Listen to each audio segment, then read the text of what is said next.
الشیطان الرجیم بسم اللہ الرحمن الرحیم۔ ناظرین، آج ہم جس بیماری کے حوالے سے بات چیت کریں گے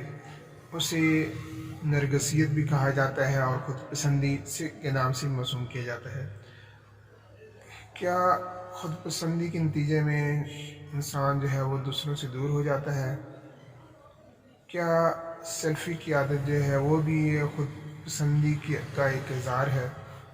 اور آیا یہ بیماری کن کن لوگوں میں زیادہ محسوس ہوتی ہے؟ اس کے بارے میں ہم یہ مختصر سا جائزہ لیتے ہیں۔ سب سے پہلے یہ ہے کہ خود پسندی اسے کہا جاتا ہے کہ اپنی ذات کی اہمیت کو ضرورت سے زیادہ محسوس کرنا اور اپنی صلاحیتوں اور قوتوں پر بہت زیادہ ناز کرنا اور اس کا احساس کرنا، اسے خود پسندی کہا جاتا ہے۔ خود پسند انسان اپنی ہی ذات کے سار میں قید رہتا ہے اور اسے اس کے علاوہ اور کسی دوسرے کا نہیں سوچتا، اپنے آپ کو بہت زیادہ سپیریئر بھی محسوس کرتا ہے اور اپنے آپ کو عقل کل بھی محسوس کرتا ہے، اور یہی وجہ ہے کہ وہ کسی اور سے مشورہ لینے کی بھی زحمت نہیں کرتا۔ اس کی امام غزالی رحمۃ اللہ علیہ نے کہ چند اسباب اس کو بتائے ہیں کہ اول یہ کہ مال اور عہدے میں وہ برتر ہو، اس کے پاس نوکر چاکر ہوں اور زندگی کی صلاحیتیں، زندگی کی آسائشیں اسے میسر ہوں اور اسے دوسروں کی توقیر کا احساس نہ ہو بلکہ ان سے نفرت ہو، اور اپنے آپ کو عقل و دانش میں سب سے بڑھ کر محسوس کرتا ہو، اس کی اولاد بھی ہو اور عالی نسب بھی ہو، اور اس میں تکبر کی عادات جو ہو پائی جائیں اور عبادت سے وہ دور ہو اور اب اللہ کی نعمتوں کو وہ بھول جائے، اپنی رائے کو حرف آخر جانے اور اپنی تعریف میں مگن ہو یا اپنی تعریف ہی سننا چاہتا ہو۔ یہ چند علامات انہوں نے یہ بتائی ہیں۔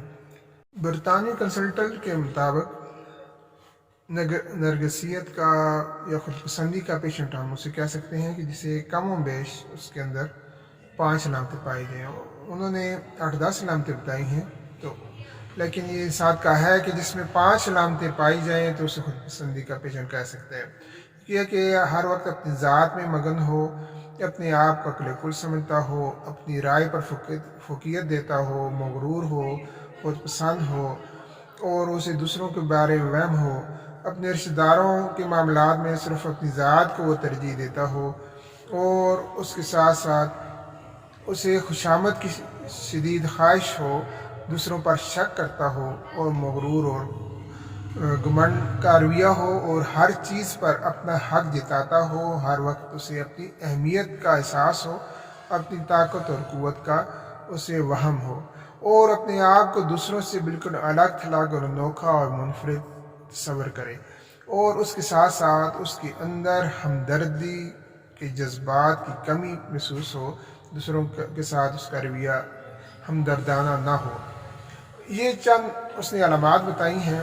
اور اس کے ساتھ اس نے کہا ہے کہ یہ نہیں کہ ایک آدھ کوئی علامت پائی جائے تو اس پر ہم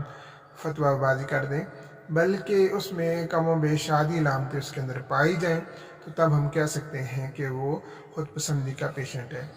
اور خود پسندی کے جو پیشنٹ ہوتے ہیں، جب وہ اپنا علاج وہ کرانا چاہتے ہیں تو وہ سمجھتے ہیں کہ ڈپریشن کو اپنے آپ کو پیشنٹ وہ تصور کرتے ہیں، اس والے سے پھر ان کا علاج مشکل ہو جاتا ہے۔ لیکن وہ صحیح طریقے سے اگر پیشنٹ کے طور پر آئیں تو یہ معاملہ بھی آسان ہو سکتا ہے اور خود پسندی کا علاج ہو سکتا ہے۔ اس کے ساتھ ساتھ یہ بھی کہا گیا ہے کہ حدیث مبارکہ میں کہ 3 چیزیں ہلاکت میں ڈالنے والی ہیں، ایک بخل، دوسرا حرص اور تیسرا غرور اور خود پسندی۔ اور جو خود پسند جو لوگ ہوتے ہیں اپنی ذات میں مگن ہوتے ہیں، نہ ہم کسی کے نہ ہمارا کوئی، جبکہ اسلام ہمیں یہ تعلیمات دیتا ہے کہ خیر الناس من یشفع الناس، کہ تم میں سے وہ بہتر ہے کہ جو کہ لوگوں کے لیے بہتر ہے، نافع ہے، لوگوں کو اس سے فائدہ ہو سکتا ہے، تو وہ لوگ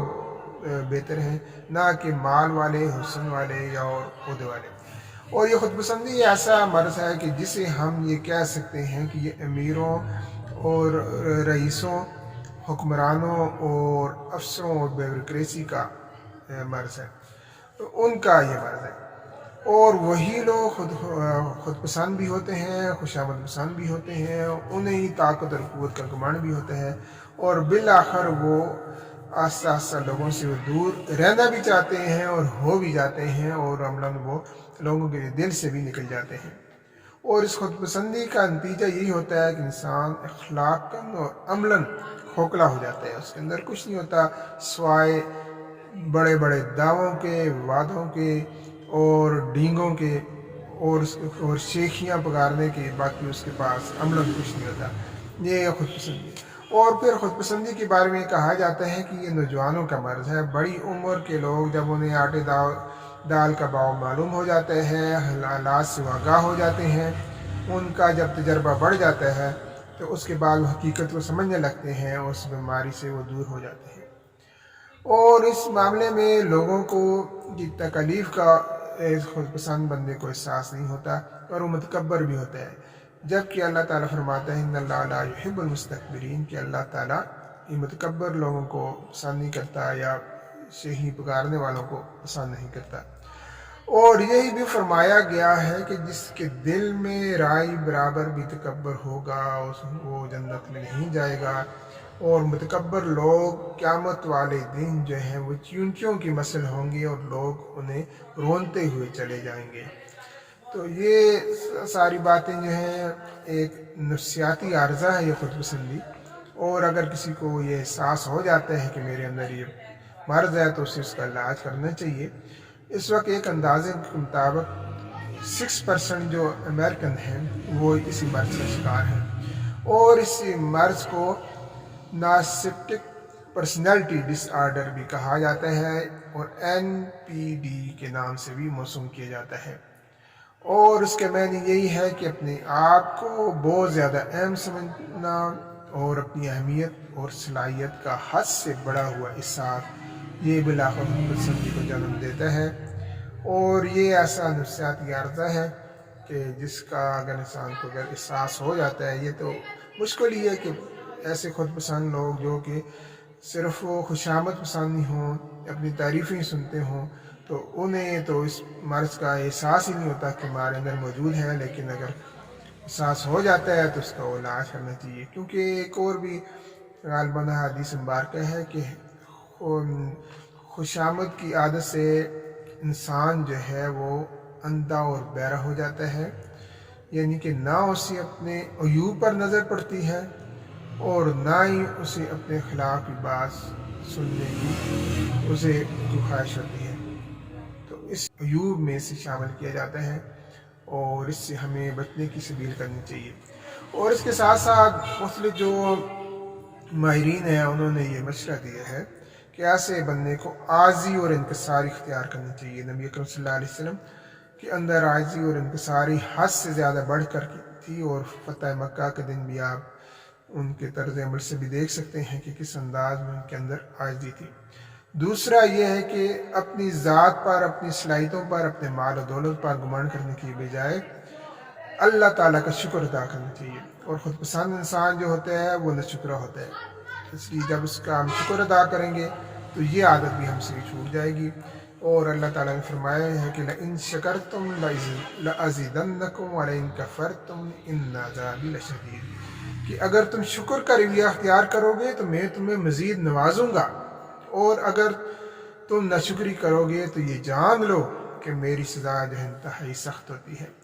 اور اس کے ساتھ ساتھ یہ بھی آپ نے فرمایا ہے کہ دنیا کے معاملے میں اپنے سے کم تر لوگوں کو دیکھنا چاہیے، اور دین کے معاملے میں اپنے سے برتر لوگوں کو دیکھنا چاہیے، تو اس صورت میں انسان جو ہے وہ بھی اس چیز سے بچ سکتا ہے۔ اور پھر ایک اور بات ہے کہ اپنی عبادت پر گمان جو ہے وہ نہیں کرنا چاہیے، اور سب کہتے ہیں کہ سب سے برا اور سب سے بدتر جو غرور یا تکبر ہے وہ عبادت کا گمان ہے، اور اسی چیز نے ابلیس کو بالآخر جو ہے وہ شیطان بنا دیا، اور اسے برگزیدہ شخص سے جو ہے اسے لانتی انسان جو ہے وہ لانتی مخلوق جو ہے وہ بنا دیا۔ تو اس لیے اللہ تعالیٰ سے ہمیں لو لگانی چاہیے، اس کی نعمتوں کا شکریہ ادا کرنا چاہیے، مخلوق خدا سے محبت کرنی چاہیے، ان کے لیے آسانیاں پیدا کرنی چاہیے، ان کی مشکلات کو دور کرنا چاہیے، اور ان کے سر پر دست شفقت رکھنا چاہیے، اور ان کی مجبوریوں کا احساس کرنا چاہیے، اور بالآخر جو ہے ہم اس مرض سے نجات پا سکتے ہیں۔